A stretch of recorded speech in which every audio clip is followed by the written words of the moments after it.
see nothing.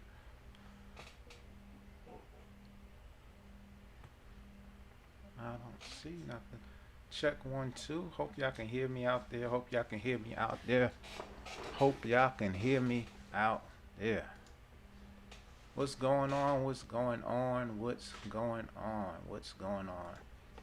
It's Pastor J of Greater Destiny International. Just here to bring you something real short, real sweet. Look up there, up there. A golden nugget. Got to bring you a golden nugget. Hit me, and I just want to just say it to y'all real quick. I know y'all in motion. I know y'all doing things, moving about your day. So just go ahead and just listen in. If you got a comment, that's fine. If not, this listening won't take long. I'm gonna bring up a few scriptures, and I just want y'all to read along with me.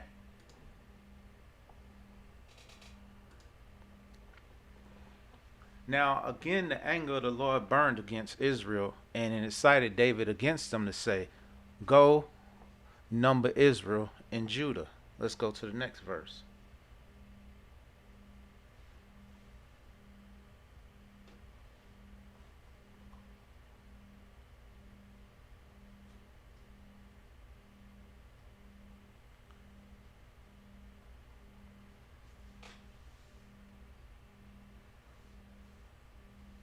So the next verse says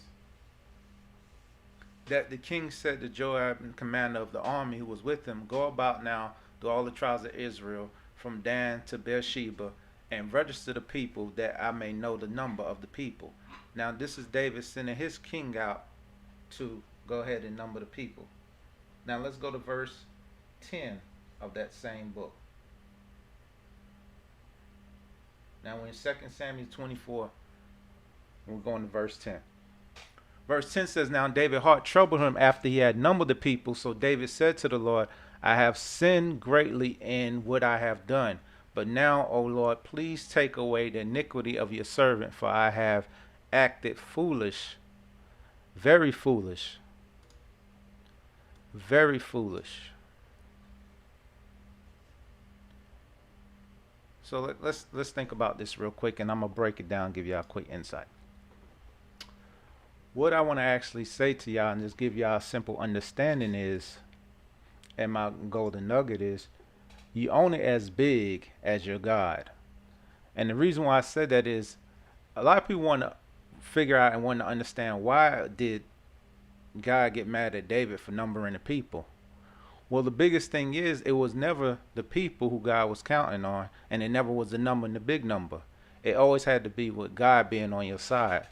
So if God is not on your side, or you're not using God in any way, there's going to be different things that's going to come at you, that no matter how deep you are, no matter how many people you know, no matter how many connections you have, if you don't have God, this thing is still not going to work out. So let's bring it home.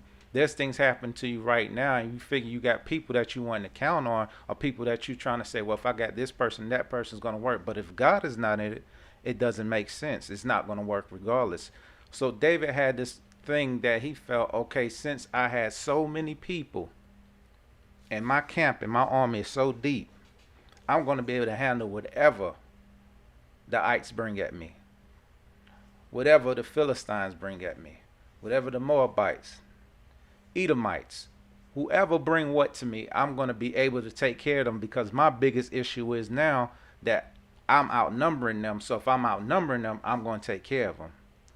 That's not the case, because God is looking at it like, I put you in charge and I have a call for you. So if I have a call for you and I have something that I want you to do, I don't need you to have this and that many people. I want you to be able to know that it's me that's doing the work, that's working through you.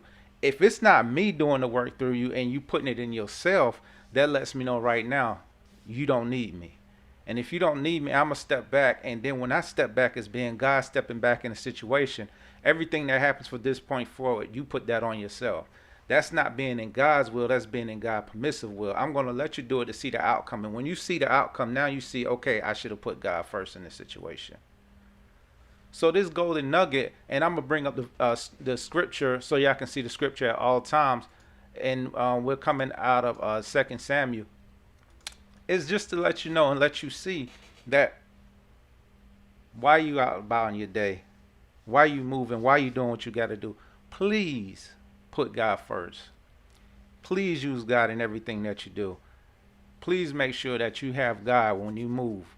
There is a strong, very strong demonic force, demonic spirit that's happening now. There's a very strong demonic activity that's going on. And it's going to be stronger the more the situation is with the economy and the closer we're coming to end days. So since this is happening, you have to be prayed up. You have to have the full armor on at all times because there's more things going on than ever before. Let's go to this last verse and we're going to end it on this.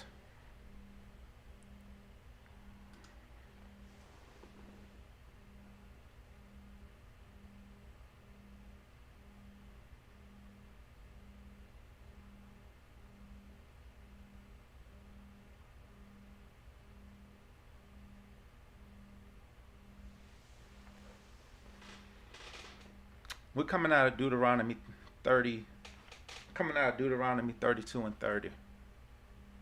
And the thing about this verse that's powerful, and there's other verses that kind of coincides with this. And this is actually Moses talking. And in the book of Deuteronomy, duo means do again. This is Moses talking to the people, reiterating the law.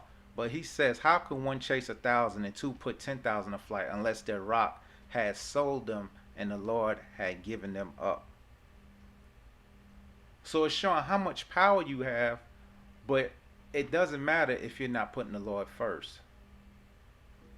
So the biggest thing about this scripture in this verse that I just want to reiterate to y'all and put on this side. Matter of fact, let me go picture in picture for y'all so y'all can see this verse and I can still tell y'all what's going on while I'm looking at it.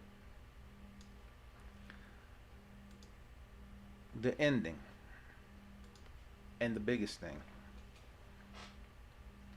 You have to move in a way and you have to cycle your life in a way that I got to make sure every move I do from this point forward is calculated. The reason why, time is winding down. If time is winding down, the enemy has to do whatever he can to get at you fast as he can. And if he has to do what he has to do to get at you fast as he can, he's going to use what they call the schemes or the wiles or the devices to get you. So if he has any chance to get at you, he's going to. So the best thing you have to do is to make sure everything you're doing is God-centered first. If you got God with you and you know this thing is God-centered, when you make this move, you don't have no worries. So that ends and lets you know, are you really bigger than your God? You can't be. So let's flip it and say it like this. You only going to be as big as your God. So if you're not making God bigger than you, you already know the level that you're going to be at.